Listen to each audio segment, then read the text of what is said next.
தமிழகத்தின் மொத்த வாக்காளர்களில் பெண்கள் பெரும்பான்மையாக இருப்பதால், அதாவது சுமார் 2.80 கோடி பெண்கள் அவர்களின் ஆதரவை பெறுவதே வெற்றிக்கான திறவுகோல் என அனைத்து கட்சிகளும் நம்புகின்றன.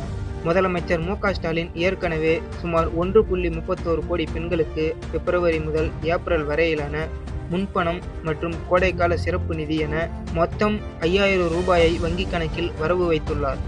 மேலும் மீண்டும் ஆட்சிக்கு வந்தால் மகளிர் உரிமை தொகை 1000 ரூபாயிலிருந்து 2000 ரூபாயாக உயர்த்தப்படும் என உறுதியளித்துள்ளார்.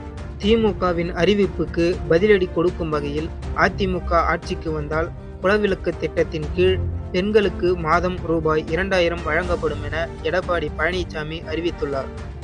இது தவிர பெண்களுக்கு 3 இலவச கேஸ் சிலிண்டர்கள் மற்றும் கல்வி கடன் தள்ளுபடி போன்ற அதிரடி வாக்குறுதிகளையும் அவர் வெளியிட்டுள்ளார்.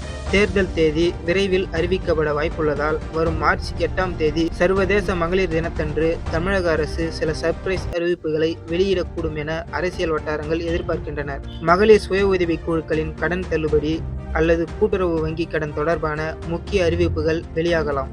பெண் அரசு ஊழியர்களுக்கான சலுகைகள் அல்லது கல்வி பயிலும் மாணவர்களுக்கான கூடுதல் ஊக்கத்தொகை குறித்த அறிவிப்புகள் வர வாய்ப்புள்ளது.